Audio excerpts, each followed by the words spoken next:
नमस्कार। Last class में चित्रवा देखे होंगे सौरमंडल का, तो उसमें क्रम बना होगा कि सूर्य के चारों चक्कर लगाने वाले ग्रह, जिसमें बुध था, शुक्र था, पृथ्वी, शुक्र, बृहस्पति, शनि, अरुण, वरुण। अब एक एक करके हम लोग ग्रह देखेंगे, ठीक है। तो सबसे पहले नंबर है बुध का, क्या कहते हैं, मरकरी।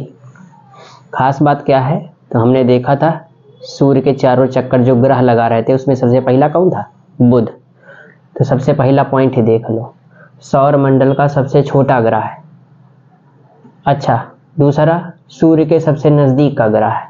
तो सबसे नजदीक का ग्रह कौन था, बुध था।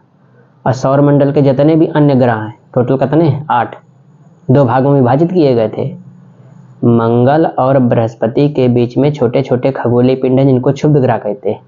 और ये क्षुब्ध ग्रह क्या कर रहे थे, पूरे सौरमंडल में उपस्थित 8 ग्रहों को 2 भागों में विभाजित कर रहे थे। सूर्य के पास वाले जो 4 हैं, बुध, शुक्र, पृथ्वी और मंगल, इनको आंतरिक ग्रह कहते हैं। और बृहस्पति, शनि, अरुण, वरुण को क्या कहते हैं, बाह्य ग्रह कहते हैं, ठीक है। तो आंतरिक ग्रहों में और पूरे सौरमंडल में सबसे छोटा ग्रह कौन है, बुध। तो सौरमंडल का सबसे छोटा ग्रह कौन, बुध। सूर्य के सबसे नजदीक का भी ग्रह है, ठीक। वायुमंडल उपस्थित नहीं है। अच्छा, वायुमंडल उपस्थित न होने के कारण ये दिन में क्या हो जाता है, अत्यधिक गर्म हो जाता है, और रात को क्या हो जाता है, अत्यधिक ठंडा हो जाता है।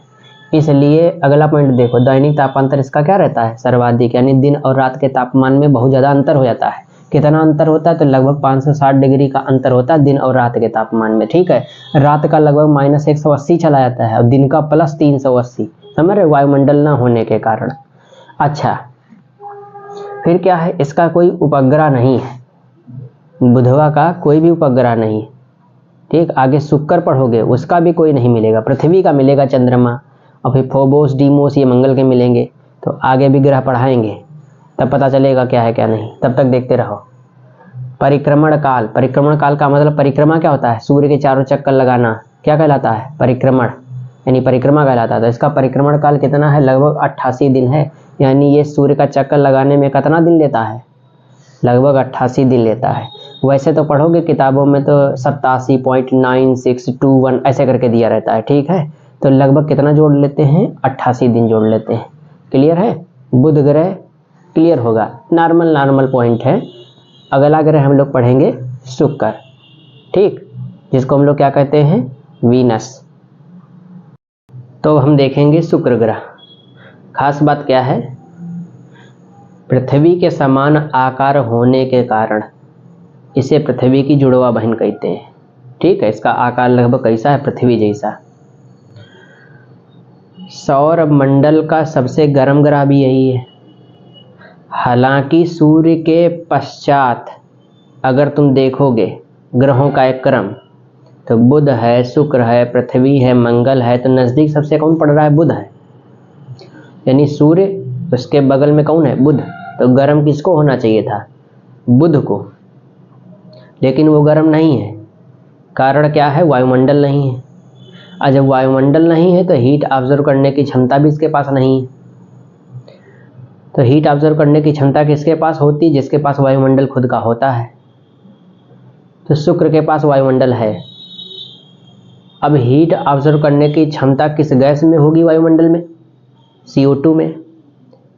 तो चूंकि ये सबसे सौरमंडल का सबसे गर्म ग्रह है, इसलिए CO2 की मात्रा सबसे ज़्यादा किस में पाई जाती है, शुक्र ग्रह में। तो हीट को चूंकि सबसे ज़्यादा ये ऑब्जर्व भी करता है, इसलिए ये सौरमंडल का सबसे चमकीला ग्रह भी है। तो इसी से संबंधित कुछ पॉइंट है, चलो देखते हैं।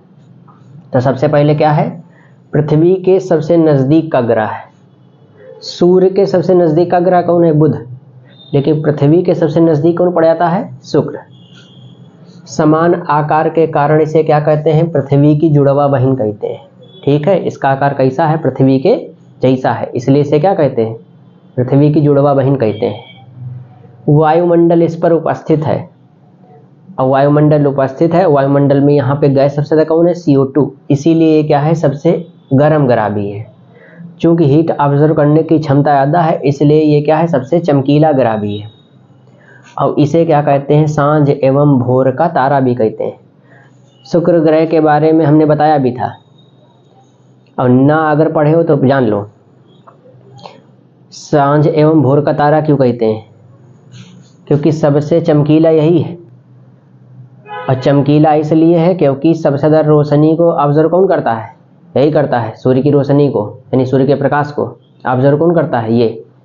अब कैसे सांझ एवं भोर का तारा है? तो मैंने बताया था, अगर मान लो तुम कहीं खड़े हो और चौराहे से 4-5 लोगों का झुंड निकला है, और 4-5 मान लो लड़कियों का झुंड निकला है, और चारों 5 चली आ रही हैं, और तुम्हारी दूरी उनसे कम से कम 100 मीटर दूरी पे है, तो कौन सबसे पहले नज़र आएगी? नज़र तो चारों आएंगी, लेकिन सबसे ज़्यादा फोकस किस पे होगा?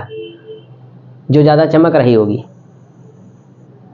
जिसके लेयर ज़्यादा पुती होंगी। 4-5 अगर लेयर होंगी तो दूर से चमकेगी, फिर पास से गुजर जाएगी, वही सबसे ज़्यादा चमकेगी, और दूर तक कौन दिखाई देगी? वही लेयर वाली दिखाई देगी।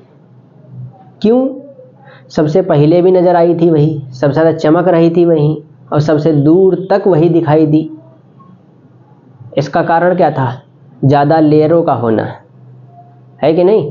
तो हीट ज़्यादा सबसे ज़्यादा ऑब्जर्व कौन कर रहा है? शुक्र कर रहा है। तो सबसे पहले कौन चमकेगा? शुक्र चमकेगा। और सबसे देर तक कौन चमकेगा? शुक्र चमकेगा। इसलिए क्या कहते हैं? शुक्र को सांझ एवं भोर का तारा कहते हैं। क्लियर?